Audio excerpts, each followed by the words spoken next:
Hi hello வணக்கம் மக்களே. இன்றைக்கி நம்ம பார்க்கக்கூடிய இந்த வீடியோவை ஸ்பான்சர் பண்ணுறது நம்ம பைமோட் அப்ளிகேஷன். இந்த அப்ளிகேஷனை உங்கள் மொபைல் ஃபோனில் டவுன்லோட் பண்ணி உங்கள் வீட்டுக்கு தேவையான பொருட்களை வாங்கி பயன்பெற்றுக்கோங்க. ஓகே, வீடியோக்குள்ளே போவோம். இன்றைக்கி நம்ம பார்க்கக்கூடிய டாபிக் என்னென்னா மகேந்திர சிங் தோனி அவர்களை பற்றி தான் பார்க்க போகிறோம். வாங்க வீடியோக்குள்ளே போகலாம். மகேந்திர சிங் தோனி, MS தோனி என்று அறியப்படும் இவர் இந்திய துடுப்பாட்ட அணியின் முன்னாள் சர்வதேச துடுப்பாட்ட அணியின் தலைவரும் ஆவார். இவர் 2007 முதல் 2016 ஆண்டு வரை நிறைவுப் போட்டிகளுக்கும் 2008 முதல் 2014 ஆண்டு வரை தேர்வுப் போட்டிகளிலும் இந்திய அணியின் தலைவராக இருந்தார். இவரின் தலைமையில் 2007 ICC உலக 20 2020 போட்டி தொடர் மற்றும் 2010 மற்றும் 2016 ஆசிய கோப்பை, 2011 துடுப்பாட்ட உலக கோப்பை மற்றும் 2013 ICC வகையாளர் வெற்றி கிண்ணம் ஆகிய கோப்பைகளை இந்திய அணிக்கு வென்றுள்ளது. நடுவரிசையில் மட்டையாளரும் இலக்கு கவனிப்பாளருமான இவர் ஒருநாள் போட்டிகளில் 10,000க்கும் மேற்பட்ட ஓட்டங்களை எடுத்துள்ளார். இவர் ஒரு நாள் பன்னாட்டு போட்டிகளில் சிறப்பாக ஆட்டத்தினை முடித்து வைக்கும் திறன் கொண்டவர்களில் ஒருவராக அறியப்படுகிறார். மேலும் அவர் காலத்திலான ஒரு நாள் போட்டியில் துடுப்பாட்டத்தின் சிறந்த இலக்கு கவனிப்பாளர்களில் ஒருவராக சிறந்த அணித்தலைவராக கருதப்படுகிறார்.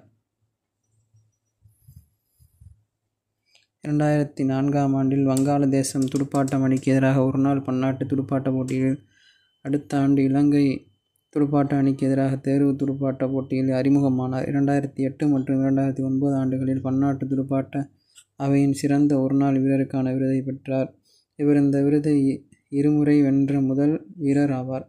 மேலும் ராஜீவ் காந்தி கேல் ரத்னா விருது மற்றும் 2009 ஆண்டின் இந்திய குடிமக்களுக்கான 4வது மிக உயரிய மரியாதையாக கருதப்படும் பத்மஸ்ரீ விருது, 2018 ஆண்டில் இந்திய அரசால் குடிமக்களுக்கு வழங்கப்படும் 3வது மிக உயரிய விருதான பத்ம பூஷன் உள்ளிட்ட பல்வேறு விருதுகளை தோனி பெற்றிருக்கிறார்.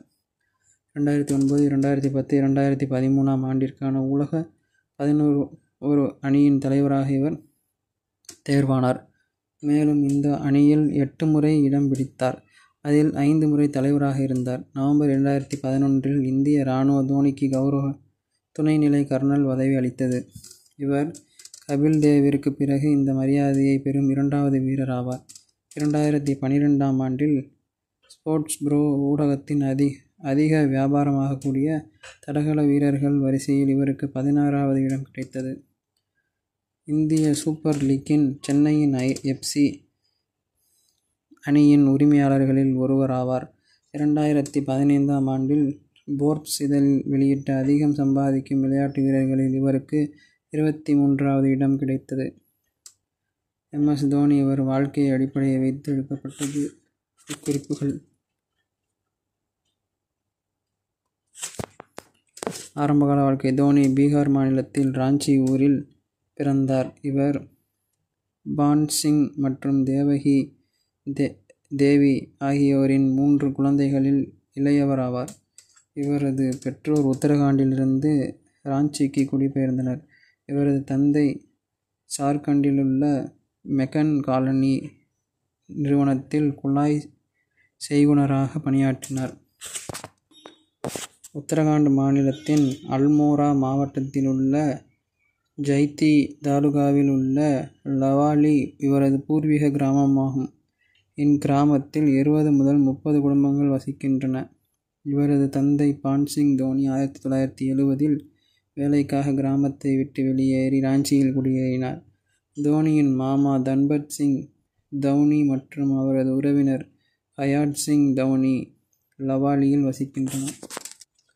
இவர் பெற்ற விருதுகள்: 2008 மற்றும் 2009 ஆண்டிற்கான ICC ஒருநாள் சர்வதேச போட்டிகள் விளையாட்டு வீரர் விருது, ராஜீவ் காந்தி கேல் ரத்னா விருது மற்றும் 2009 ஆண்டில் இந்திய குடிமகளுக்கான மிக உயரிய 4வது கௌரவமாக கருதப்படும் பத்மஸ்ரீ விருது, 2018 ஆண்டில் இந்திய அரசால் குடிமக்களுக்கு வழங்கப்படும் மிக உயரிய 3வது விருதான பத்ம பூஷன் உள்ளிட்ட பல விருதுகளை தோனி பெற்றிருக்கிறார். 2009ஆம் ஆண்டு நவம்பர் வரை ஐசிசி தரவரிசை பட்டியலில் தோனி அதிக மதிப்பெண் பெற்ற மட்டையாளராக இருக்கிறார். 2009ஆம் ஆண்டில் விசுடனில் முதலாவது கனவுத் தேர்வு 11 அணிக்கான தலைவராகவும் இடம்பெற்றிருக்கிறார். போர்பஸ் பத்திரிகையால் தொகுக்கப்பட்ட உலகின் முதல் 10 அதிக வருமானம் ஈட்டும் துடுப்பாட்ட வீரர்களில் MS தோனி முதலாவதாக இருந்தார். தோனி தலைமையிலான இந்திய அணி 2011ஆம் ஆண்டு துடுப்பாட்ட உலகக்கோப்பையை வென்றது. அதன் பின்னர் இவரது இந்திய அணி உலகக்கோப்பையை வெல்லவில்லை. நன்றி. இதுவே இவரது வரலாறாகும்.